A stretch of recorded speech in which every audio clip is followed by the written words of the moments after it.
Der Edward Snowden ist schon ein Typ. Der hat sich tatsächlich empört über seinen eigenen Beruf, hat die Karriere aufgegeben, hat die Heimat aufgegeben und wer weiß, ob er nicht sogar sein Leben in Gefahr bringt, um einen Protest einzulegen. Das, was er betrieben hat, das, was die Behörde betreibt, in der er gearbeitet hat, findet er einfach unmöglich. Er enthüllt, liefert die größte Enthüllung in der Geschichte der amerikanischen Geheimdienste, offensichtlich endlos viel Material, welches dokumentiert, dass und wie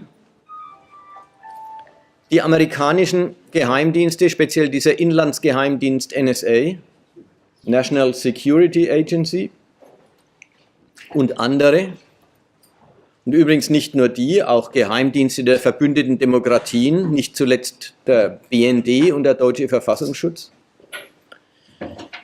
wie umfassend die gesamte elektronische Kommunikation des Globus speichern und auswerten.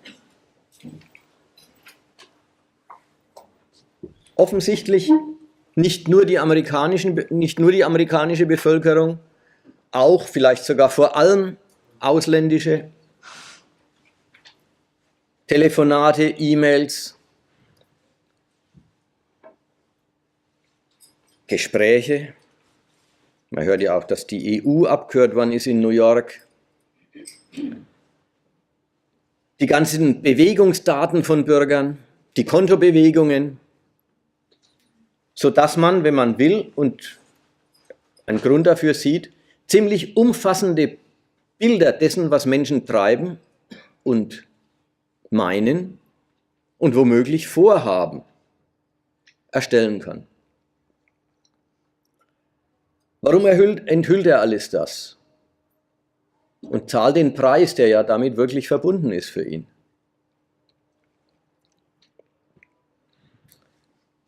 Er erschrickt darüber, dass sein Staat, eine Demokratie, der er das offenbar nicht zugetraut hätte,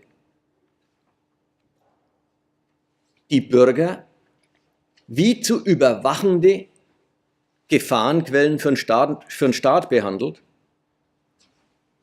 und, ja, man muss so sagen, und sich auf diese Weise als Herrschaft zu erkennen gibt. Das hat er nicht erwartet von seinem Staat.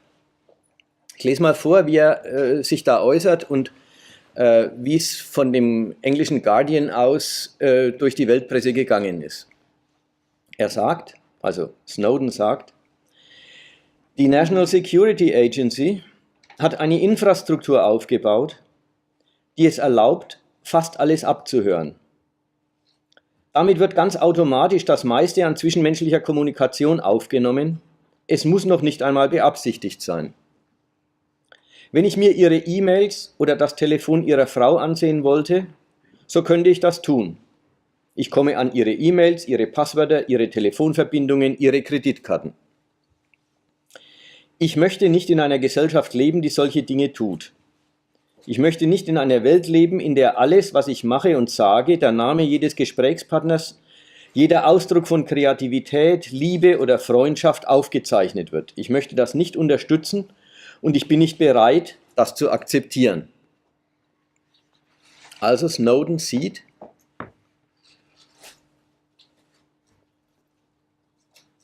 den Unterschied zwischen Diktatur und Demokratie verschwimmen, den er offenbar für wichtig hält. Er sieht die Horrorvision vom totalen Überwachungsstaat wahr werden. Und er hält das für unverträglich mit seiner verfassungsmäßig geschützten Freiheit und mit der Unverletzlichkeit der Privatsphäre, auf die er meint, ein Recht zu haben. Wenn Menschen nie mehr unbeobachtet Kontakte pflegen, reden, schreiben können. Wenn immer die Behörden mithören, wenigstens mithören können, wenn sie wollen, dann, so seine Meinung, dann sind sie nicht mehr frei. Freiheit umgekehrt hält er offensichtlich für einen Zustand, in dem der Staat die Leute machen lässt, in dem der Staat sich raushält. Freiheit hält er für einen staatsfreien Raum, in dem die Individuen mit ihrem Willen allein sind. Und diese, dem Menschen gemäße, wie er meint, ihm zustehende Freiheit, um die sieht er sich gebracht. Ich erzähle das jetzt bisher ohne Bewertung. Ja? Ich schilder den Standpunkt und ich schilder jetzt gleich den Gegenstandpunkt, den dagegen gesetzten Standpunkt des Staates. Um erst dann Überlegungen darüber anzustellen, wer hat denn da recht und wer meint denn da was, wer täuscht sich da in welcher Hinsicht etc. Also das war der Snowden und sein Standpunkt und seine Meinung, wenn die Horrorvisionen von 1984 wahr werden, also dieses Buchs von Orwell, wenn der totale Überwachungsstaat zustande kommt, dann ist es vorbei mit der Freiheit. Jetzt kommt die Antwort, die er sich einhandelt. Nicht die praktische Antwort, die ja bis zur Bedrohung seines Lebens geht, sondern die theoretische Antwort, die dagegen gerichteten Stellungnahmen der Behörden. Da sagt Obama, also der Präsident, gegen den sich die Sache richtet, Freiheit braucht Sicherheit. Ohne Sicherheit ist die Freiheit nichts wert. Da sagt er den schönen Satz, 100% Freiheit und 100% Sicherheit sind leider nicht zugleich zu haben. Unser deutscher Innenminister tritt ihm theoretisch gleich zur Seite und sagt, der Staat habe die Aufgabe, das Supergrundrecht Sicherheit zu schützen. Übrigens ein Grundrecht, das in keinem Grundrechtskatalog aufgeführt ist. Er hat jetzt ein Supergrundrecht erfunden, das noch viel wichtiger ist als alle anderen Grundrechte, die Sicherheit. Dafür, das ist beim Obama seinen 100%-Rechnungen ja klar, für Sicherheit müssen gewisse Einbußen in Sachen Freiheit in Kauf genommen werden.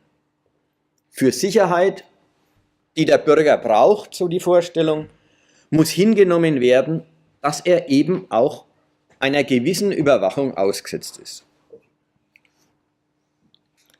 Plausibel machen die Staatsleute dieses Argument, der Staat schuldet den Bürger ja nicht nur Freiheit, er schuldet ihm auch die Gewährleistung von Sicherheit.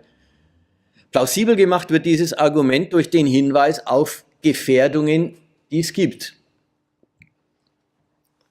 Speziell der islamische Terror ist das große Ding. Und da wird ja gesagt, dadurch, dass wir das alles abhören, haben wir schon eine ganze Reihe von Anschlägen verhindert. Und der Gedanke soll sein, und man muss davon ausgehen, wird im Großen und Ganzen auch so verstanden, naja, bitte Bürger, das schützt euer Leben, da könnt ihr doch nichts dagegen haben.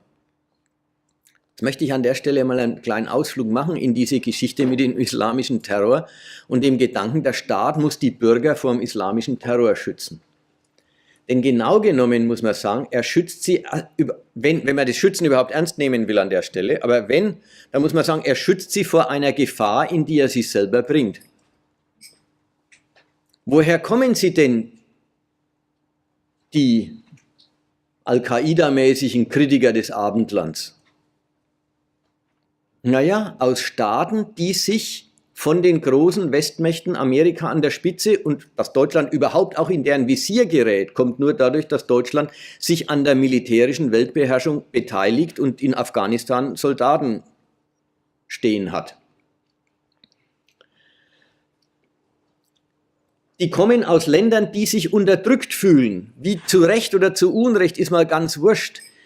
Und vor allen Dingen, mit welchem Programm diese Al-Qaida-Leute auf die westliche Beherrschung des Globus antworten, ist auch mal ganz wurscht. Es sind Antworten auf die westliche Beherrschung und Benutzung des Globus, und diese Al-Qaida-Leute bezichtigen den Westen, dass die schlechten Zustände, in denen ihre Länder sind, irgendwie mit der Ausbeutung und mit der militärischen Beherrschung ihrer Weltregion durch den Westen zu tun hat. Also erstmal, wenn Bürger in den Zentren des Kapitalismus, Deutschland, Europa, England, Spanien, wo es ja auch Anschläge gegeben hat, wenn die bedroht sind durch islamistische Terroristen, dann dadurch, dass ihre Staaten in der ganzen Welt als beherrschende Mächte herumfuhrwerken und sich Feinde schaffen. Also wenn der Staat hier die Leute vor was schützt, dann vor Feinden, die er ihnen erst besorgt hat. Zweitens, was heißt schon die Bürger schützen? Diese Al-Qaida-Terroristen, die Anschläge verüben, ist ja gar nicht zu leugnen, da sterben ja auch Leute. Diese Terroristen wehren sich gegen die westliche Weltbeherrschung vom Standpunkt einer ziemlich weitgehenden Ohnmacht aus. Sie führen einen Ersatzkrieg, weil sie einen richtigen Krieg überhaupt nicht zustande kriegen. An die wirklichen Quellen der Macht westlicher Staaten reicht denen ihre Angriffsfähigkeit überhaupt nicht ran.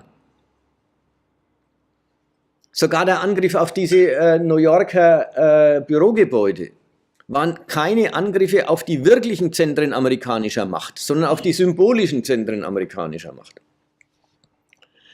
Und wenn Al-Qaida-Leute meinetwegen in Spanien, in Madrid, auf Vorortzüge einen Anschlag verüben, dann sind die Menschen, die sie dabei treffen, für diese Terroristen nichts anderes als Repräsentanten des feindlichen Staates. Und für sie weiche Ziele, weil sie an die wirklich hatten, gar nicht rankommen. Also die westlichen Staaten bringen ihre Bürger in diese Gefahr, weil sie sich Feinde schaffen, die ihrerseits die Bürger als reine Repräsentanten des Staates angreifen. Und wenn die Staaten dann Anschläge verhindern, dann schützen sie erstmal ihre Unverletzlichkeit. Und die Bürger haben Glück, dass sie in dem Fall als Schutzobjekte der Unverletzlichkeit ihrer Staaten tatsächlich in dem Schutz mit einbegriffen sind.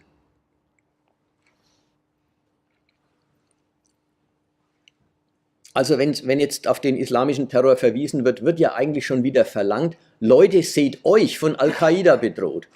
Also reiht euch ein in unsere Front, die wir da gegen die haben.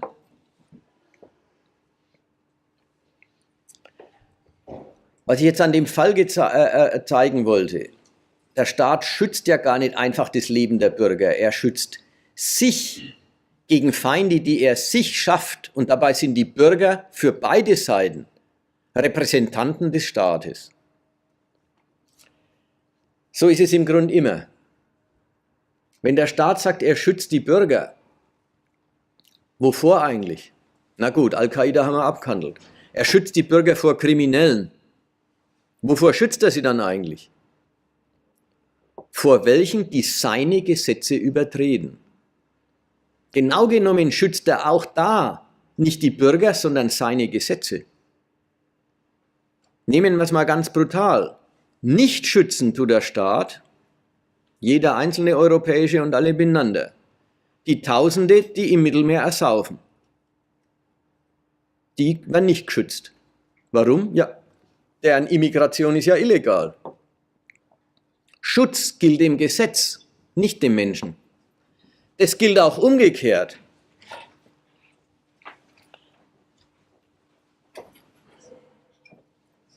Da bin ich noch nicht umgekehrt. Noch ein paar andere Fälle, damit man was merkt. Der Staat schützt die Menschen auch nicht davor, dass sie zum Beispiel ihre Altersversorgung durch Fehlspekulationen der Banken verlieren, denen sie ihr Geld überlassen haben. Für den Menschen eine totale Katastrophe, den es trifft. Für den Staat höchstens eine Frage, Hat die Bank gegen Vorschriften verstoßen? Und wenn nicht, wenn sie sich bloß verspekuliert hat, gibt es keinen Schutz dagegen. Der Staat schützt die Menschen auch nicht vor Entlassungen. Für den es trifft, ist es auch eine soziale Katastrophe. Aber einstellen und rausschmeißen ist das gute Recht von Unternehmern.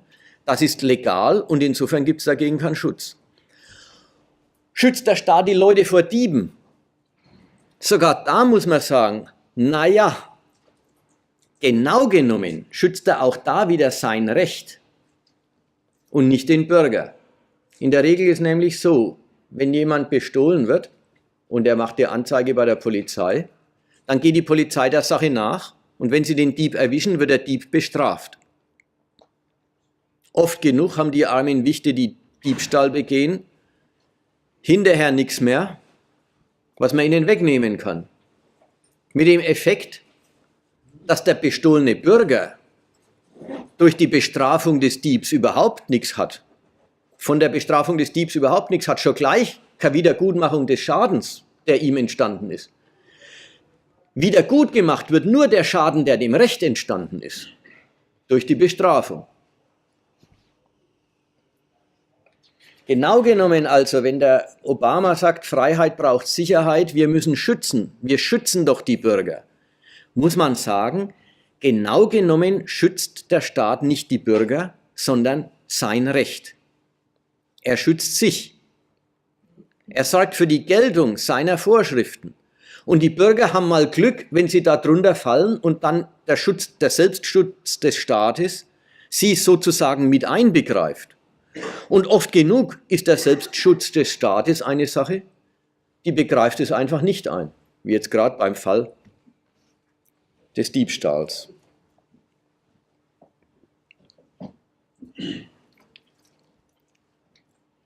Was ich da sagen will, wird auch deutlich an dem Faktum, dass das Sicherheitsbedürfnis, welches der Staat schützt, sein eigenes, immer viel fundamentaler und umfassender ist, als alle Beispiele von Gefährdungen,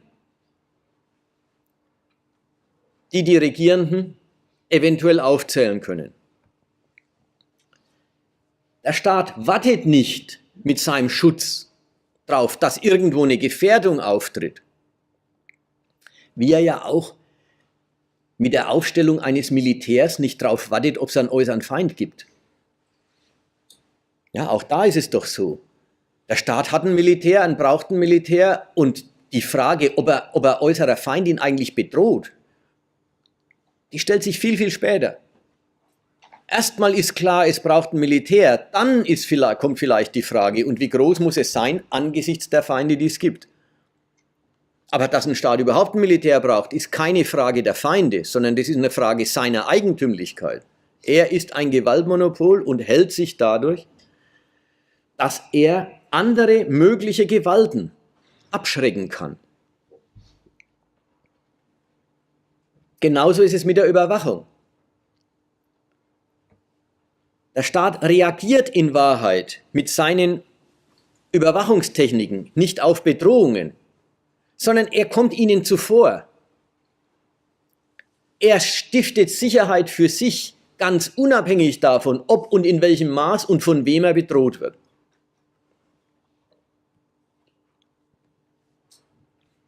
Er besteht darauf, auf umfassende Kontrolle, jedenfalls auf Kontrollierbarkeit von allem und jedem. Denn es könnte sich ja möglicherweise eine Herausforderung fürs Gewaltmonopol daraus ergeben. Das Schutzobjekt, von dem eben Obama am Anfang den Ton vorgelegt hat, das Schutzobjekt wäre doch der Bürger.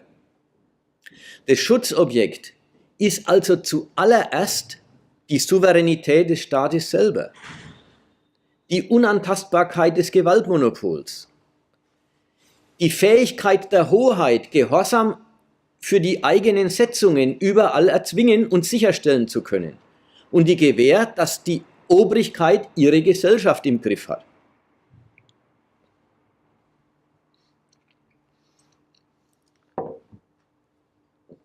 Das erste Schutzobjekt des Gewaltmonopols ist es selbst. Und es ist auch tatsächlich die erste Voraussetzung dafür, dass die politische Obrigkeit mit ihren Setzungen und Regeln die Gesellschaft regiert, für ihre Ordnung sorgt und alle Bürger diesem Prinzip unterwirft.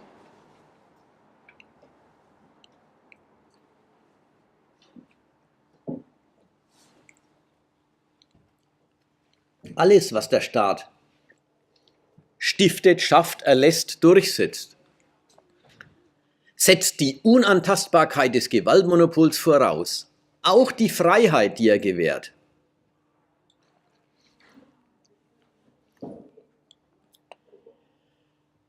Vielleicht lohnt es sich in aller Kürze daran zu erinnern, dass das überhaupt nichts Neues ist. Aufsicht über die Gesellschaft führt die politische Obrigkeit schon immer. Zunächst und ganz einfach in der Form der Rechtspflege und der Justiz. Die passen darauf auf, ob die Bürger sich in ihrem Benehmen an die Gesetze halten, ob sie in dem, was sie tun, sich im Rahmen dessen halten, was sie dürfen. Dabei ist die Rechtspflege eine interessante Geschichte, die unterscheidet sich jetzt von der totalen Überwachung, die wir jetzt haben, noch in einem entscheidenden Punkt. Aber zunächst ist mal festzuhalten, die Rechtspflege ist eine lustige Geschichte, denn sie erwartet gleichzeitig die Rechtstreue der Bürger und den Rechtsbruch. Einerseits die Rechtstreue im Sinn von, man geht davon aus, dass sich die Bürger im Großen und Ganzen schon ans Recht halten werden. Andererseits, das ganze Strafgesetzbuch, das existiert, antizipiert ja alle Übertretungen schon. Die wissen schon, was die Bürger alles falsch machen können und auch todsicher falsch machen werden.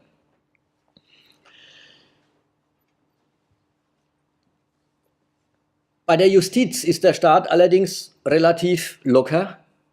Ermittelt wird in der Regel erst nach der Tat. Da muss eine Anzeige eingehen oder es muss für den Staatsanwalt ruchbar werden, dass irgendwo Gesetze in strafrechtlicher relevanter Hinsicht übertreten worden sind. Und dann werden die Kommissare losgeschickt und machen, was der Tatort jeden Sonntagabend zeigt. Aber weil eben das Eingebanntsein in Erlaubnisse und Verbote die Beschränkung der Betätigung der Bürger immer auch Unzufriedenheit politischer Art hervorbringt, ein Korrekturwillen, was die Organisation des Staats betrifft, bis hin zu verfassungsfeindlichen Umtrieben oder Revolutionen. Deswegen gibt es in allen freiheitlichen Staaten außer der Rechtspflege, außer der Justiz noch was anderes. Inlandsgeheimdienste, Staatssicherheitsorgane und eben einen Verfassungsschutz. Mit diesen Organen beweist übrigens jede Demokratie, dass sie nicht gewillt ist, sich zum ausführenden Organ eines autonom entstandenen Bürgerwillens zu machen, sondern dass umgekehrt die Obrigkeit dem Bürgerwillen den Rahmen vorgibt, in dem er kritisch tätig werden darf. Nicht, was immer der demokratische Meinungsbildungsprozess so an politischen Optionen hervorbringt, vollzieht die demokratische Staatsführung nach, sondern mit dem Verfassungsschutz gibt sie dem Willensbildungsprozess vor, wohin er sich bewegen darf und wohin nicht. Und auf diesem Feld gilt nicht, die Sicherheitsorgane werden erst nach der Tat ermittelnd tätig, sondern in diesem Fall gilt immer schon, sie werden im Vorfeld tätig. Es geht da nicht darum, Übertretungen zu bestrafen, sondern es geht darum, gefährliche Opposition, wirkliche feindliche politische Strömungen zu verhindern und zu unterbinden. Gar nicht erst entstehen zu lassen. Das ist was anderes als nach getaner Tat den Preis für verlangen.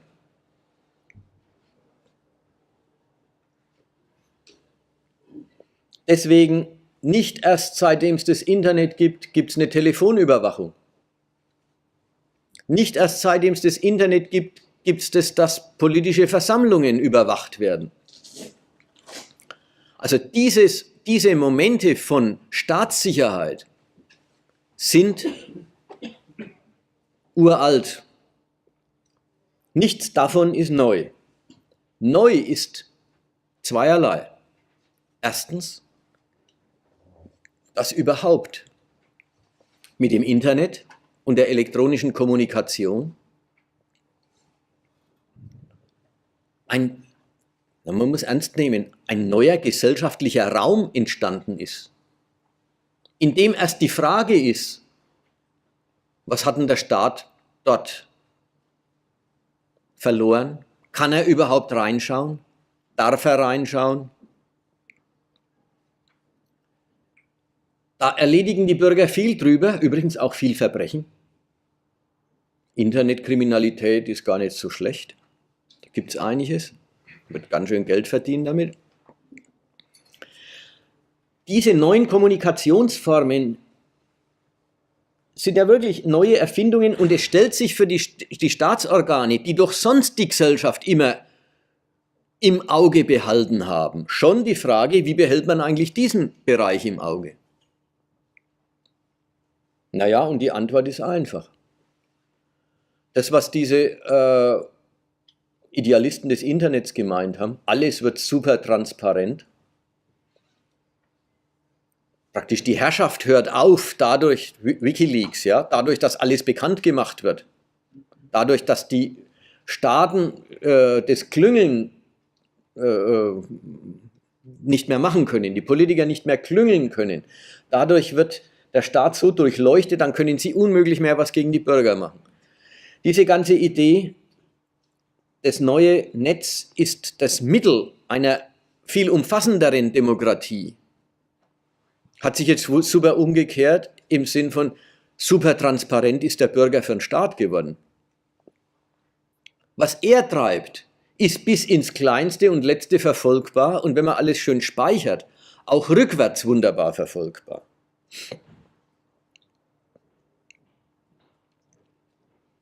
Was sich also geändert hat mit dem Internet, ist nicht der Standpunkt, dass die Obrigkeit ihre Gesellschaft überwacht und im Griff behält, sondern was sich geändert hat mit dem Internet ist die Leichtigkeit und Billigkeit, mit der das heutzutage zu machen ist. Man muss sich mal vorstellen, von der DDR wird immer gesagt, sie habe 10% ihrer Bevölkerung gebraucht, um die übrigen 90 zu überwachen. Von der NSA hört man, dass 50.000 Mitarbeiter immerhin nicht nur 350 Millionen Amerikaner, sondern mehr oder weniger 6 Milliarden Menschen überwachen. Also das ist billig. Das kostet natürlich absolut erstmal große Summen, diese neuen Gigaspeicher und Techniken, wie man diese Datenbanken automatisch durchforstet und auf Stichwörter, die man vorher eingibt, absucht. Aber relativ ist es unglaublich billig. Neu ist deswegen auch das Umfassende des Überblicks. Die DDR hat ihre Bürger ausspionieren müssen, wie es übrigens jeder Staat tut, der sich bedroht fühlt. Die hat sich halt mehr bedroht gefühlt als andere Staaten. Die DDR hat ihre Bürger ausspioniert. Und was sie über die Bürger wussten, die Stasi-Leute, ist bruchstückhaft gegenüber dem, was die NSA über die Menschheit wissen kann. Und weiß überall dort, wo sie es wissen will.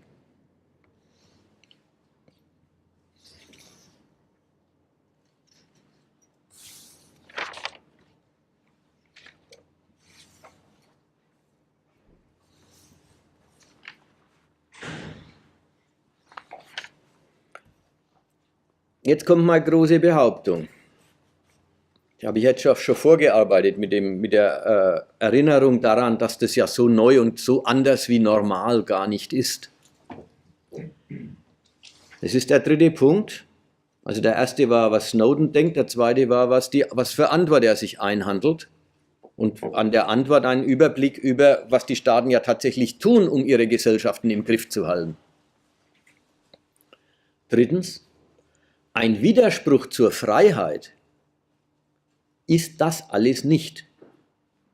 Es zeigt sie nur als das, was sie ist.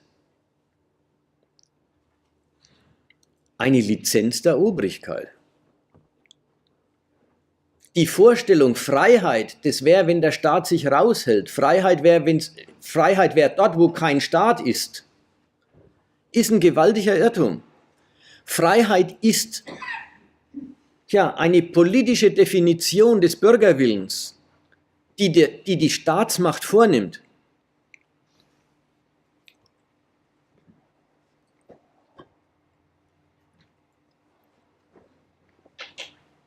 Freiheit ist von oben eine Genehmigung, den eigenen Willen zu betätigen innerhalb der Erlaubnisse und Verbote, die ihm gegeben werden.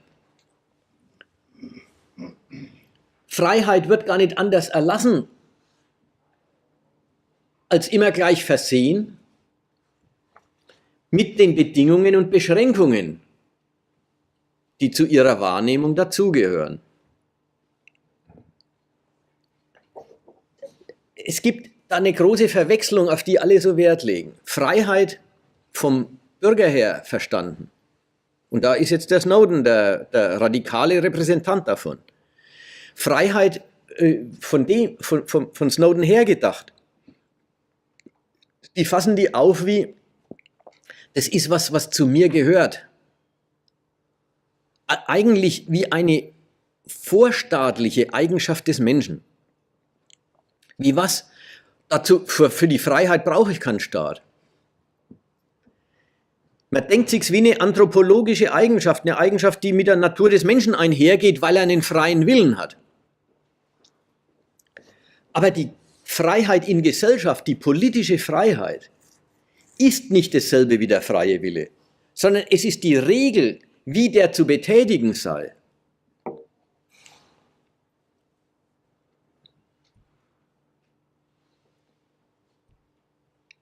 Das heißt dann auch, Freiheit ist nicht das Gegenteil von Herrschaft, sondern die politische Freiheit ist eine Art und Weise, wie Menschen unter Herrschaft stehen. Die politische Freiheit ist eine Genehmigung und Verpflichtung der Bürger durch den Staat. Und die gibt es gar nicht, diese Genehmigung, die gibt es gar nicht ohne ihre Schranken. Schon gleich klar wird es, wenn man an die materielle Seite der Freiheit denkt. Die Freiheit, die bloß ideelle Freiheit ist ja sowieso eine Chimäre, was quasi das, solange man mit sich allein im Bett ist, verlangt keiner was von einem. Aber sobald man in Gesellschaft ist, heißt Freiheit ein Verhältnis zu anderen Leuten. Wie weit gilt mein Wille, wie weit gilt dein Wille? Und wenn das die Frage ist, dann ist klar, die materielle Seite, die wirkliche, handfeste Seite der Freiheit, das ist das Eigentum. Das ist der Bereich, in dem ich frei über was verfüge. Hegel sagt es sehr schön, die Freiheit braucht eine äußere Sphäre ihrer Wirklichkeit oder so ähnlich. Ja, und was ist die äußere Sphäre der Freiheit? Das ist das freie Verfügen über das, was mir gehört. Und da ist auch ganz schnell klar, und es hört auf, wo das losgeht, was wem anders gehört. Und da ist mit Freiheit dann auch verordnet, dass lauter Privateigentümer miteinander verkehren und dass die natürlich jeder mit seinem Eigentum den anderen sich zunutze zu machen versucht, wenn sie tauschen. Ob sie Arbeitsleistung gegen Lohn tauschen oder ob sie Ware gegen Ware tauschen, ist mal egal. Aber wenn Eigentümer aufeinandertreffen, dann ist damit Konkurrenz verordnet. Und all das, Also ich erinnere an die Inhalte bloß für einen Zweck in dem Zusammenhang. Das ist ohne Gewalt überhaupt nicht zu haben. Ohne gewaltsame Abgrenzung, wie viel darfst du und wo hört's auf?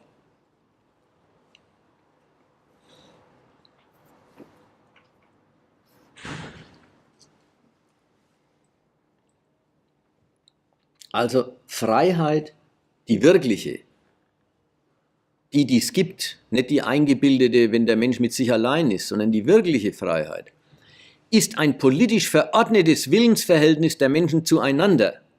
Dein Wille gilt, soweit bis ein anderer Wille gilt. Und wo die Grenze zwischen beiden ist, sagt der Staat. Mit seinen Gesetzen und seinem Eigentumsschutz.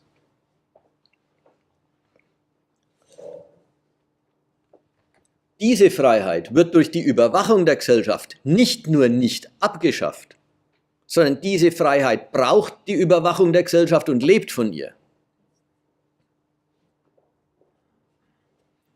Und sie ist auch eine zuverlässige, erhaltbare Ordnung des Lebens der Gesellschaft. Ein wirklich haltbar, unausweichlicher Zwang für alle Beteiligten. Bloß dann und nur so lange, wie das Gewaltmonopol seine Souveränität über die Gesellschaft wirklich zu wahren versteht.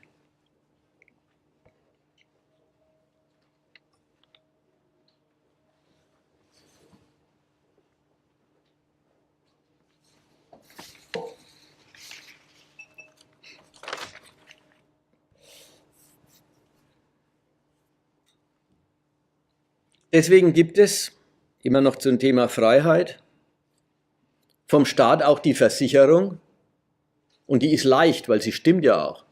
Bürger, sorgt euch nicht, die Freiheit wollen wir gar nicht abschaffen. Das stimmt ja auch, die wollen sie ja wirklich nicht abschaffen. Die Freiheit wird ja gerade organisiert durch die Unterwerfung der ganzen Gesellschaft unter das Kommando des Rechtsstaats und das Aufpassen darauf, dass auch jeder sich im Rahmen des Erlaubten bewegt. In dem Sinn kriegen die besorgten Leute dann von zum Beispiel unserem Innenminister die Auskunft: Nein, keine Sorge, wir wollen euer Privatleben gar nicht ausforschen. Den Staat interessiert das Liebesgeflüster von Hinz und Kunz nicht. Hat er sicher recht. Die andere Seite soll man nicht vergessen. Erstmal wird sichergestellt, dass es auch wirklich bloß Liebesgeflüster ist. Ja, das interessiert den Staat dann nicht. Ja? Wenn das sicher ist, dann interessiert ihn nicht mehr. Aber ob es das ist, da wird schon alles erstmal über den Raster laufen. Da lässt man alles über den Raster laufen und stellt man das sicher.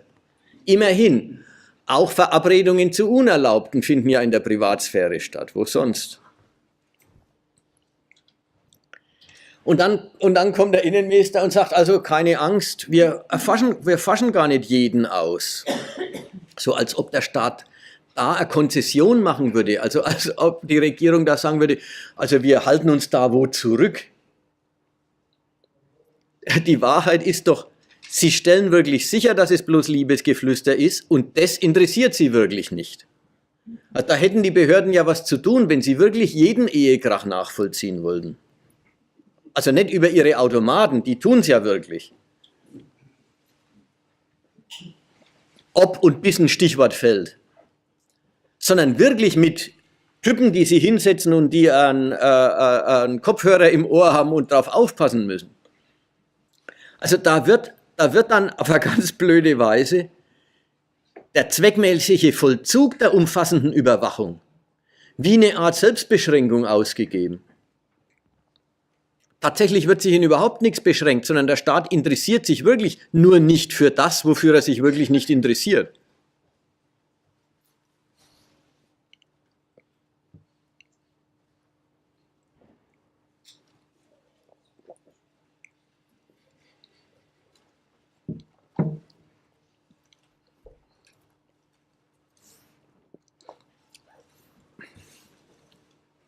Jetzt kommt der vierte Punkt.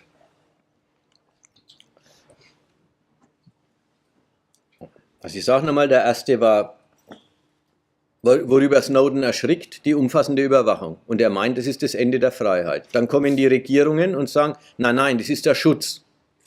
Und in einem ganz ironischen Sinn haben sie völlig recht, das ist der Schutz der Freiheit. Ja, darüber war gerade die Rede. Ja, die Freiheit ist ein Gewaltverhältnis. Und dieses Gewaltverhältnis will geschützt sein. Das besteht bloß solange die Souveränität dieser Aufsichtsmacht gewährleistet ist. Insofern ist es gar keine Lüge, sondern es ist eine zynische Wahrheit, dass die Freiheit durch die Überwachung geschützt wird. In einem anderen Sinn, als die Leute denken, wenn sie meinen, es geht um ihren Schutz. Aber eigentlich in dem richtigeren, in dem objektiveren Sinn wird die Freiheit durch die Überwachung geschützt. Jetzt kommt eben der Punkt 4. Snowdens Kampf für die Freiheit gegen den Überwachungsstaat ist ein notwendiges Missverständnis. Ja, wieder Rätsel, notwendiges Missverständnis. Wir haben es ja vor uns. So wie ich bis jetzt geredet habe, wird deutlich, Snowden meint, die Freiheit wird abgeschafft. Ich habe jetzt gesagt, na, die Freiheit wird überhaupt nicht abgeschafft, es zeigt sich bloß, was sie ist. Also Snowden ist im Irrtum. So weit, so gut.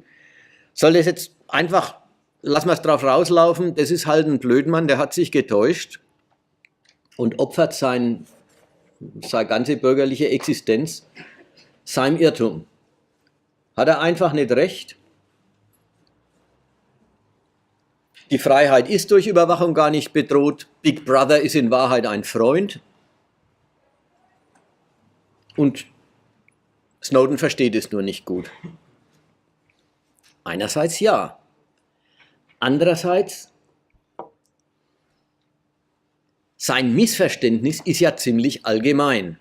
Da ist er ja nicht ganz allein in dem Glauben, dass die Überwachung die Freiheit kaputt macht.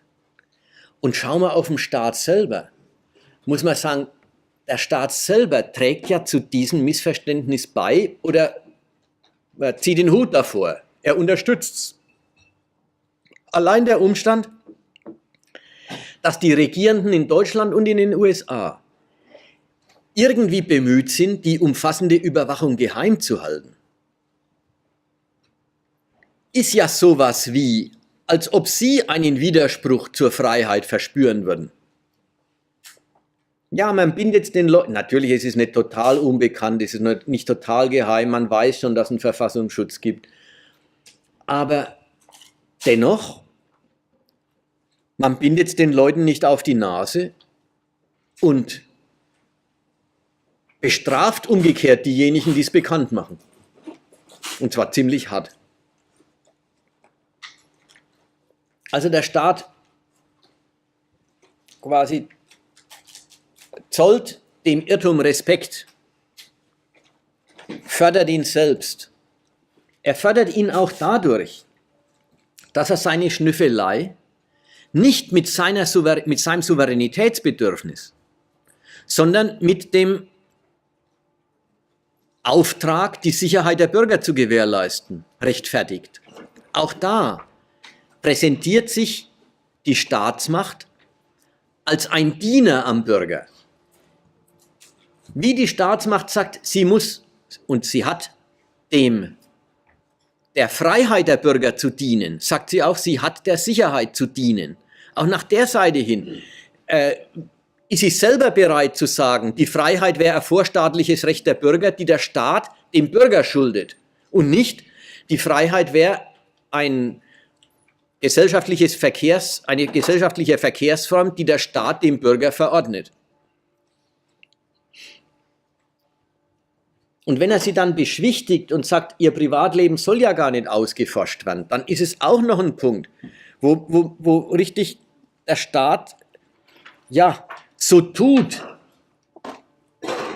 wie wenn er dem Bürger bei der Überwachung ja, eine Selbstbeschränkung schuldig wäre. Also wie wenn er eben nicht alles dürfte, was das Überwachen betrifft. Und tatsächlich muss man auch sagen, die betreten mit diesem Zeug, was sie da jetzt machen, mit dem Internet, da betreten sie nicht nur technisch, sondern in gewisser Weise auch juristisch Neuland. Und es ist noch gar nicht ganz klar, ob der Staat in Gestalt seines Verfassungsgerichts sich alles genehmigen wird und will, was der Staat in Gestalt der Sicherheitsorgane schon betreibt. Ja, das ist nicht ganz raus. Da gibt es auch noch Bedürfnisse, was gesetzlich zu regeln, was nicht ganz entschieden ist.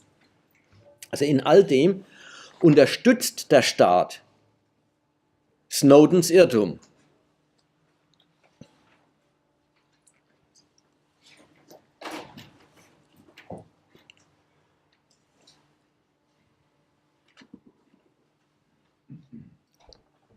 Er unterstützt damit was?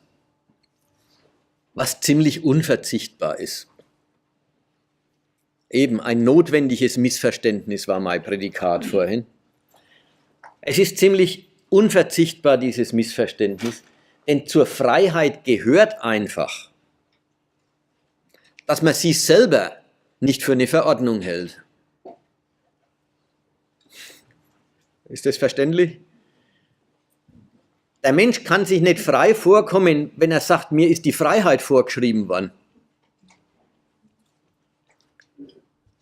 Zur Freiheit gehört der Gedanke, das ist eine mir und meiner Eigenart angehörige, sozusagen vorstaatliche Rechtsstellung, die der Staat mir schuldet und nicht die der Staat mir schenkt oder verordnet. Das ist gar nicht zu haben ohne das andere. Insofern braucht der Gedanke der Freiheit ja die irrtümliche Umkehrung des Verhältnisses von Staat und Bürger.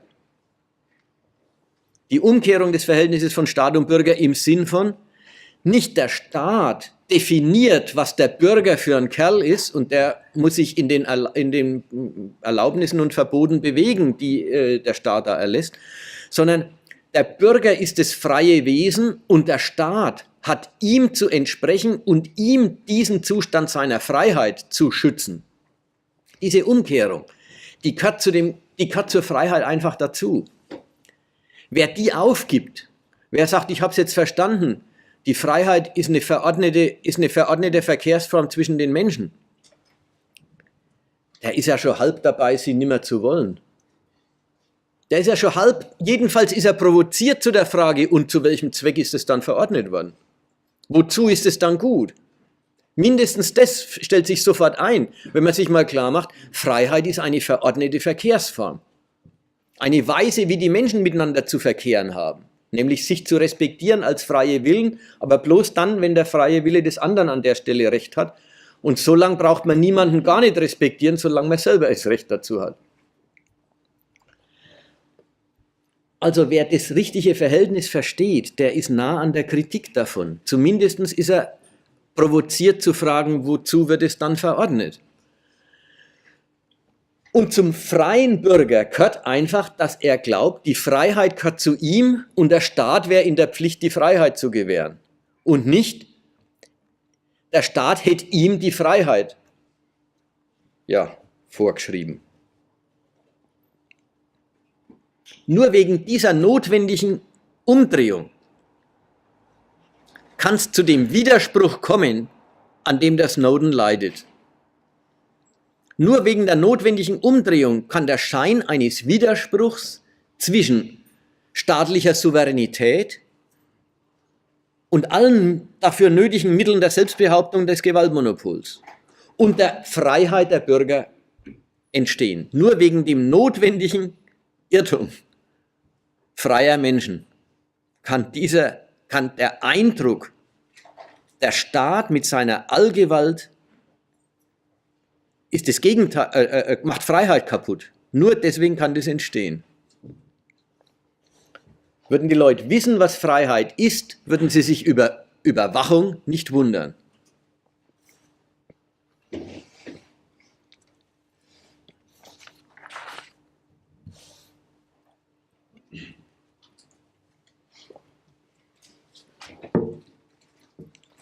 So, jetzt komme ich schon langsam zum Schluss.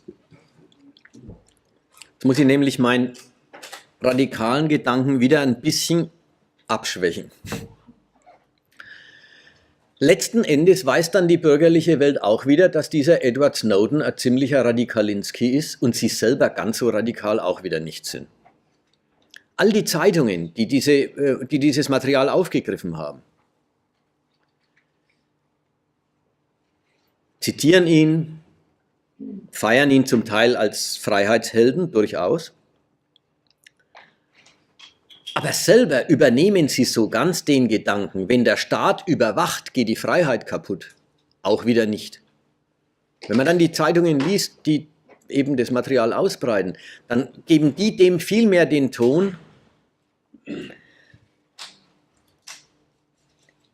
schlimm wäre ein Un- und Übermaß der Überwachung von Seiten außer Rand und Band geratener Geheimdienste. Ja, wenn man das so hersagt, hört man es auch gleich raus. Das ist eine Kritik über das Ausmaß. Das ist nicht eine Kritik über die Qualität, sondern eine Kritik der Quantität. Zu viel davon. In der Kritik des zu viel davon steckt schon eine ganze Menge Anerkennung von Überwachung. Da lässt man viel gelten, das schon nötig ist. Aber so viel, wie eben da getrieben wird, nicht. Und dann kommen diese Freiheitshelden des Feuilletons in unseren Zeitungen wie der FAZ. Die FAZ ist an der Stelle mal total freiheitlich fanatisch. Und die anderen alle sowieso. Dann kommen sie und klagen den Staat an, dass es der Demokratie unwürdig sei, die in ihrer übergroßen Mehrheit unbescholtenen Bürger dauernd zu behandeln, als ob sie Sicherheitsrisiken fürs Gemeinwesen wären. Und da merkt man schon, da gehört die Bedingung dazu, unbescholten müssen sie schon sein, damit keine Überwachung nötig ist. Also, da wird ausgedrückt, die Bürger verdienen eine so strenge, totale Überwachung ihrer Kommunikation und ihres Alltags nicht, weil das bei denen doch eigentlich gar nicht nötig ist. Von da aus gibt es dann die Weiterung in Richtung und überhaupt, wenn die Bürger dem Staat vertrauen sollen, dann muss der Staat auch den Bürgern Vertrauen entgegenbringen. Und wenn er das nicht tut, sondern so offen Misstrauen zeigt, dann zerstört er womöglich das Vertrauen, das sie in ihn setzen, sodass die Zeitungen dann den Regierungen quasi das Kontraproduktive ihrer Überwachungstätigkeit vorrechnen und sagen, ihr erreicht das Gegenteil von dem, was ihr wollt. Ihr macht loyale Bürger, ihr verunsichert das Vertrauen loyaler Bürger in euer ins Gemeinwesen.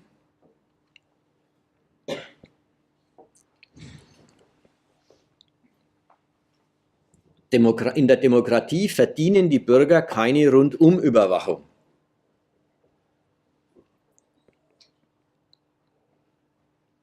Das war jetzt das Argument, wie viel Bedingung in diesem Protest steckt. Ja, weil sie loyal sind, verdienen sie das Misstrauen nicht. Die andere Hälfte muss man einmal bedenken, wie bescheiden und jämmerlich diese Klage ist. Und noch nicht mal in der Privatsphäre schaut der Staat weg. Ja, wer sich darüber beklagt, die Privatsphäre war doch versprochen, dass der Staat da nicht reinschaut. Was klagen eigentlich welche, die das sagen? Die sagen, wenigstens dann, wenn man alle gesellschaftlichen Pflichten hinter sich gelassen hat, wenn man mit dem verdienten Geld allein ist und seinen Feierabend pflegt, wenigstens dann, das möchte man hinzusetzen, wenn der Mensch also schon nimmer viel falsch machen kann, könnte man ihn doch unbeobachtet lassen. Darin steckt schon die Anerkennung natürlich, dass das Geschäftsleben total beobachtet wird. Dass die Tätigkeit der Lehrer in der Schule, der Schüler in der Schule, der Teilnehmer im Straßenverkehr immerzu überwacht wird. Ja, das ist schon klar, weil das sind ja auch die Fälle der Konflikte, wo der Staat aufs Recht aufpasst. Aber wenigstens dann, wenn es um nichts mehr geht, könnte der Staat doch wegschauen. Also, da merkt man auch, wie bescheiden, wie untertänig dieser Freiheitswille ist. Ja, die Freiheit hat man doch in jeder Diktatur, dass wenn man alle Pflichten erledigt hat, in Ruhe gelassen wird. Na, und an der Stelle kommt jetzt das Argument, aber wenn man alle Pflichten erledigt hat und bloß noch eben seinen Feierabend genießt, dann könnte der Staat doch wegschauen. Und eigentlich kriegen sie die Antwort, und wenn der Staat sich davon überzeugt hat, dass auch bloß das vorliegt, schaut er auch weg. So ist es ja wirklich.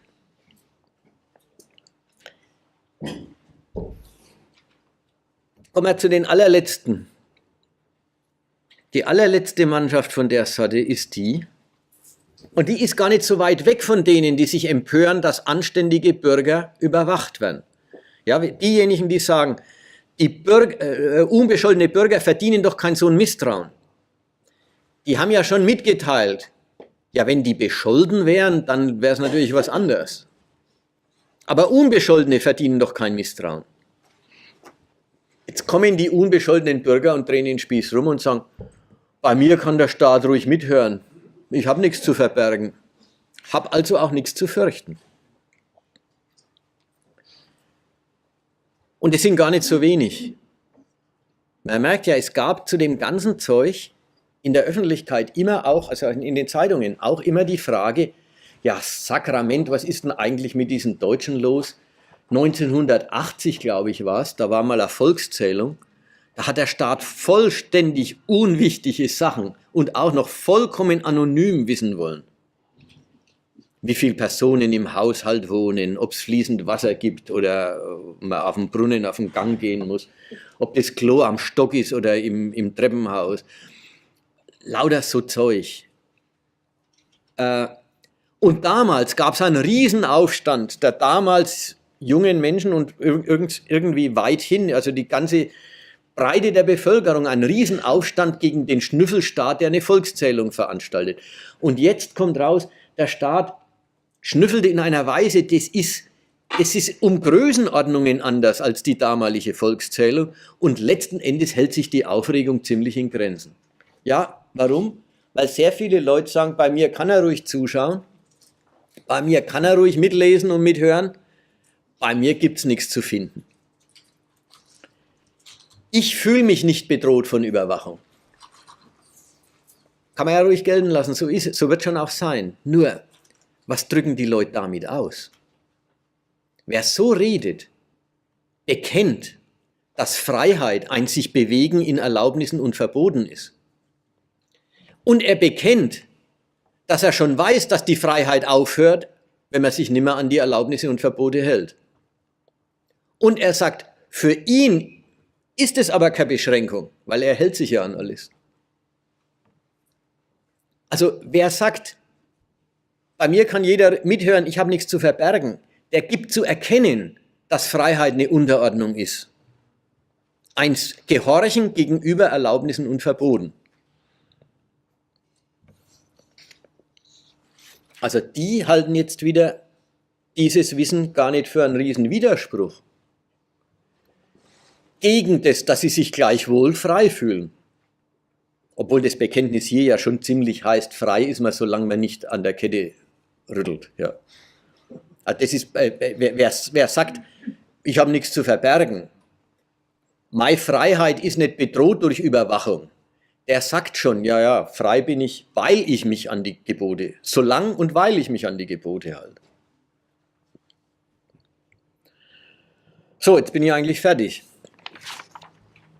Ich habe absichtlich alles weggelassen, was dieses Thema in dem letzten Vierteljahr inzwischen vollkommen überwuchert hat.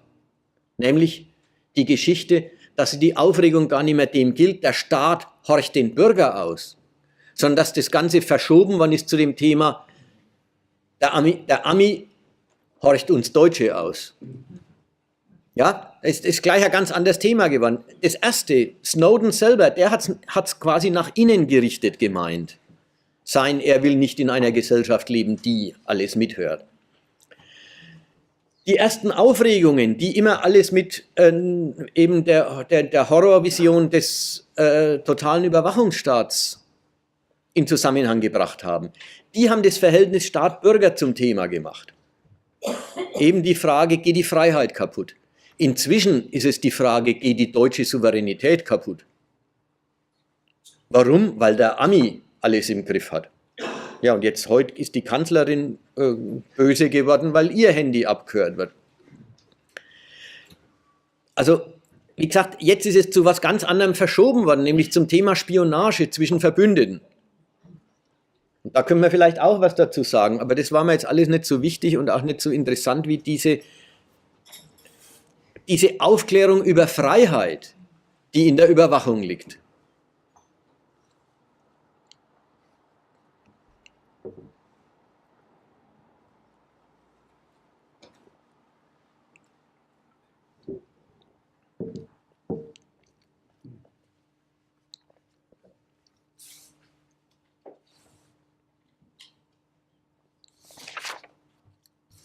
Also jetzt ist Gelegenheit, alles anzuzweifeln, was ich gesagt habe, und das Gegenteil zu behaupten.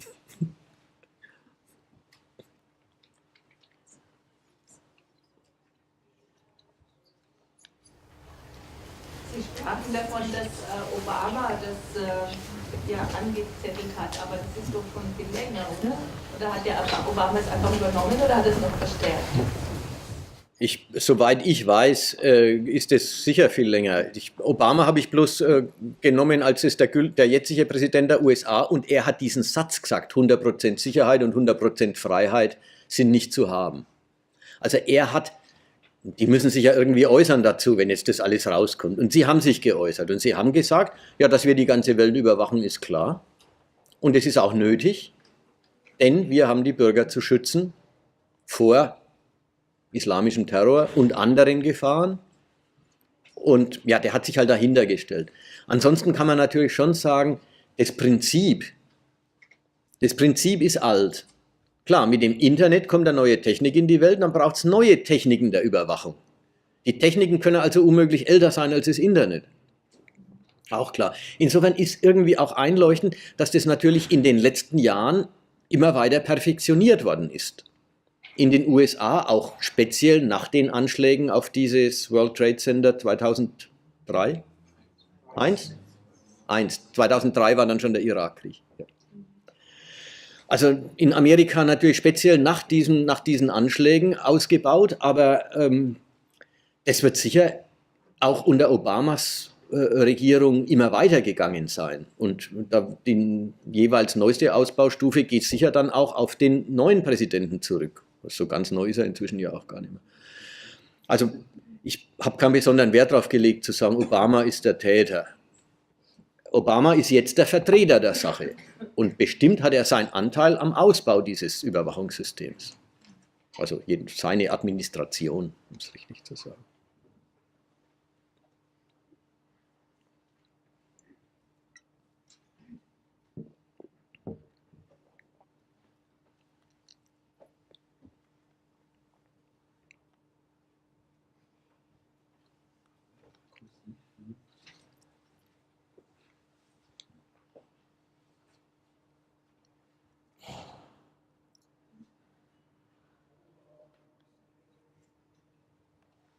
Ja, also ich möchte gern jeden ermuntern, jetzt da Bedenken oder Einsprüche oder Ergänzungen anzubringen, auch immer, wenn der Vortrag rum ist. Jetzt darf man das Thema auch ausweiten. Ich habe mich bemüht, das Thema zusammenzuhalten, damit man es ein bisschen auch als Zuhörer überblicken kann. Aber jetzt darf natürlich alles, was einen sonst interessiert, auch kommen in dem Zusammenhang. Ist auch kein Problem. Wir müssen uns jetzt nicht mehr an die engen Vorgaben halten.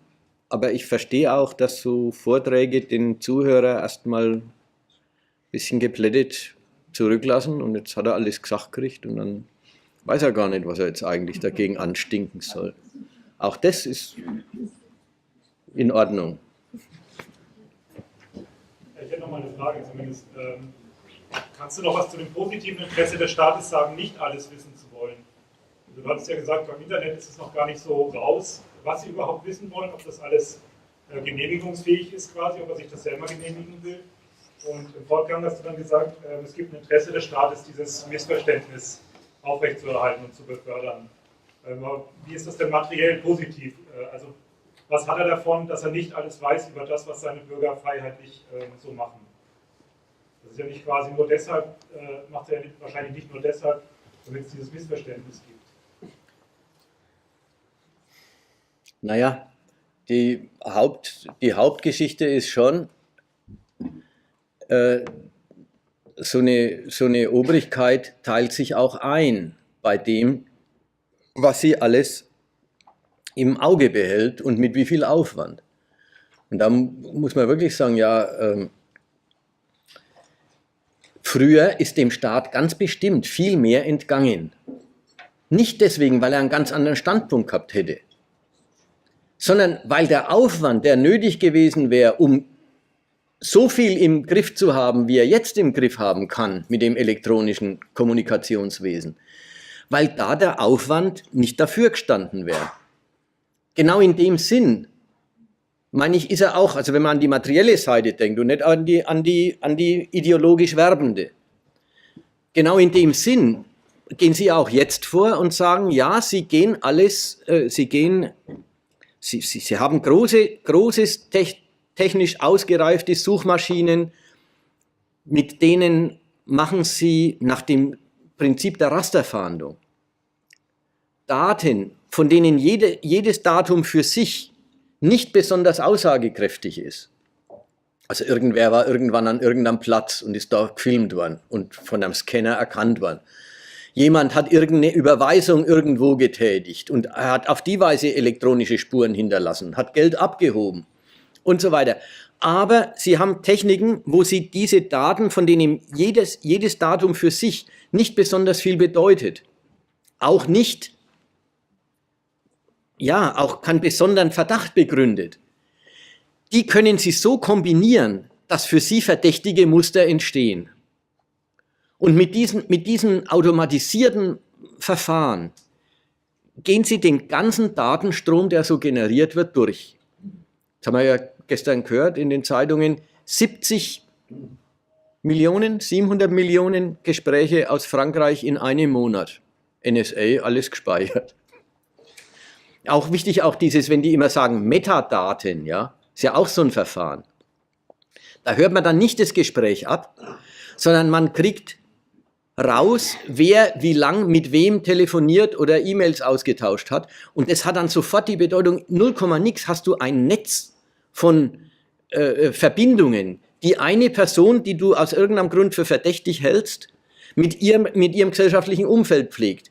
Die wissen sofort, wer der nächstwichtige in diesem Netz ist, wer der drittwichtigste ist, wer Randfigur ist und so weiter.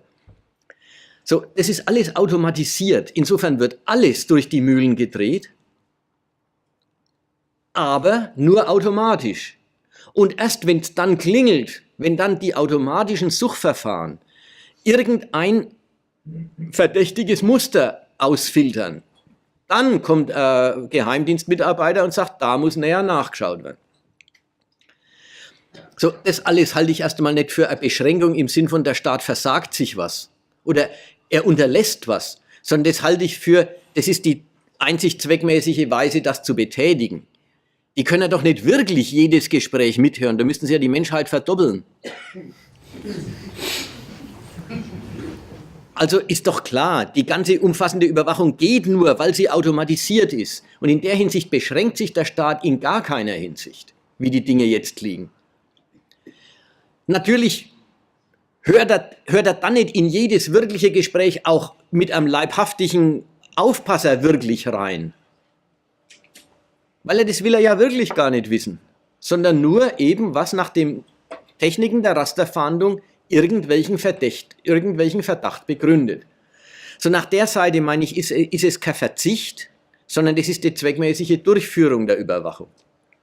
Natürlich lässt sich das prima ausdrücken als Verzicht. Und es wird ja wohl auch darauf hinauslaufen, dass die automatisierten Techniken dem Staat zur Verfügung stehen, womöglich in Zukunft mit irgendeiner Begrenzung, er muss einen Grund haben, warum er die betätigt. Ja, wie es ja jetzt auch schon bei ganzen Menge anderen Dingen ist. Er muss irgendeinen Richter davon überzeugen, dass das interessant ist. Und wenn er das kann, dann ist es in Ordnung. Kann sein, dass das eine verfassungsgerichtliche Beschränkung ist. Es gibt halt, und das ist halt das Merkwürdige, es gibt halt den Schutz der Privatsphäre. Und das ist dieses Unterschreiben dessen, dass der Bürger autonom ist. Dass er nur dort Regeln untersteht, wo er sie braucht und nicht dort, wo er sie nicht braucht. So, und diesen Schutz, und das ist ja das, was im Moment den Konflikt ausmacht. Bisher gibt es die Privatsphäre als respektierter Bereich und natürlich das Recht des Staats, in sie hineinzuleuchten, wenn er irgendeine Veranlassung dazu hat. Ja, bisher sind ja auch Telefone abgehört worden, Wohnungen durchsucht worden und so weiter, wenn es halt Gründe dafür gab. Jetzt ist das Verfahren umgekehrt, nämlich alle Kommunikation ist per se, also ohne weiteren Verdacht, Gegenstand einer automatisierten Filterung. Und wirklich eingedrungen in die Privatsphäre wird dann erst, wenn diese Filterung Verdachtsmomente ergibt.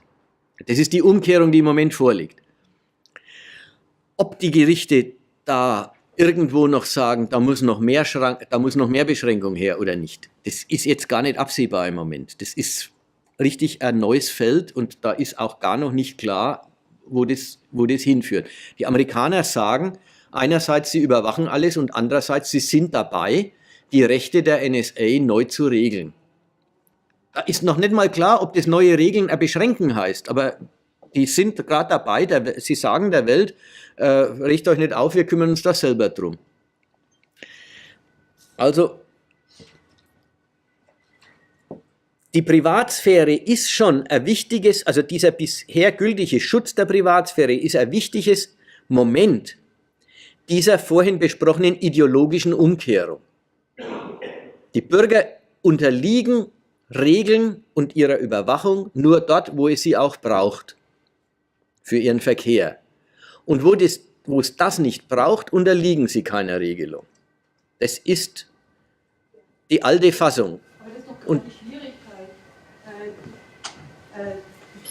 das zu trennen. Da gibt es Bereiche, wo der Staat sagt, das braucht es überhaupt, da braucht es keine Überwachung und andere schon.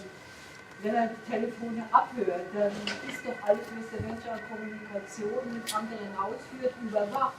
Es ist bloß doch so, wenn was da aus dem gar nicht in Betracht kommt unter dem Raster, wenn da nicht jedes Telefongespräch genau mitgehört hat, dass der Staat will, dass er die Kontrollierbarkeit von allen sich sicherstellt. Dass, wenn er will, das auf jeden Fall zugreifen kann. Weil das andersrum sich vorzustellen, ja, das ist jetzt das, was den Staat nicht interessiert. Alles, was ihn nicht bedroht, interessiert ihn nicht, aber er will erst mal sicherstellen, dass es ihn nicht bedroht. Genau. Das ist alles. Aber ich hänge, glaube ich, ein bisschen an der Trennung zwischen Polizei und Geheimdiensten, weil also die das jetzt machen, das sind doch Geheimdienste. Und Ja. legen doch eher den Schwerpunkt drauf, nicht also quasi, wo ist die Rechtsordnung gebrochen von ganz normalen Verbrechern, sondern wo sind Leute, die meine Rechtsordnung prinzipiell ablehnen oder terroristische Akte planen, sowas. Alles Mögliche. Man muss gelten lassen, dass diese elektronische Überwachung, die ist ja wirklich auch für die normale Strafverfolgung zweckmäßig.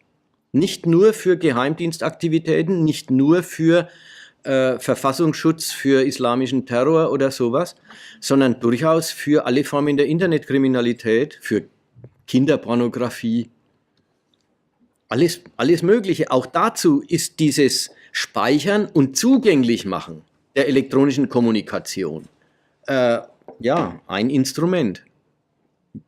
Also es ist nicht ganz die Trennung, es ist nicht einfach die Trennung von Polizei und Geheimdiensten. Zunächst ist mal die ganze Überwachung eine, die Geheimdienste machen. Und dann geht es halt darum, wem wird was zur Verfügung gestellt. Und ja, da merkt man, dass an der Schnittstelle, ja, dass da beim Staat immer eine heikle Sache vorliegt, denn bei dem deutschen NSU-Fall, da wird ja jetzt gerade groß Kritik geübt, dass die beiden Behörden so wirklich getrennt operiert haben.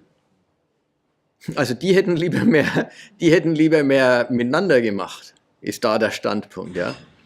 Also es ist blöd vom Staat, sich auf der einen Seite Einsicht in staatsfeindliche oder kriminelle Aktionen zu verschaffen und auf der anderen Seite sie nicht zu verfolgen, weil das jetzt der Geheimdienst gemacht hat und nicht die Polizei.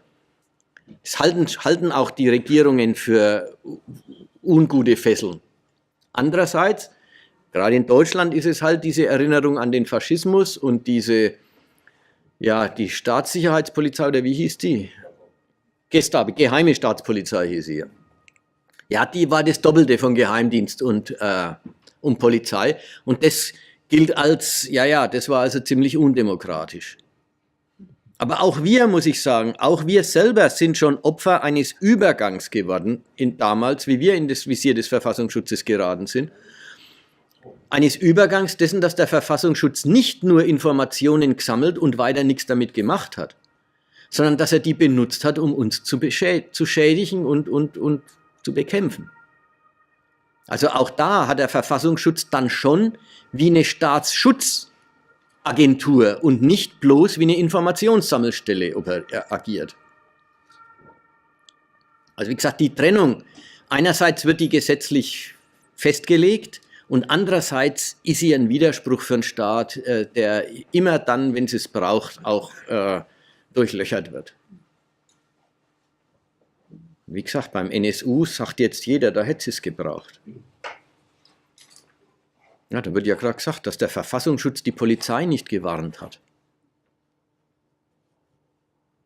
Seine Erkenntnisse nicht mit den Polizeibehörden geteilt hat, ist ein Riesenfehler gewesen. Es gibt ja inzwischen auch extra Einrichtungen zur Zusammenarbeit zwischen den beiden Behörden.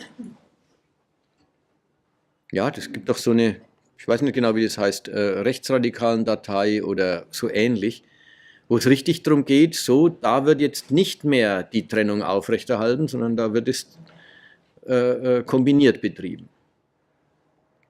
Also der Geheimdienst kriegt alles raus und er sagt es der Polizei, damit ihn dann zuschlägt.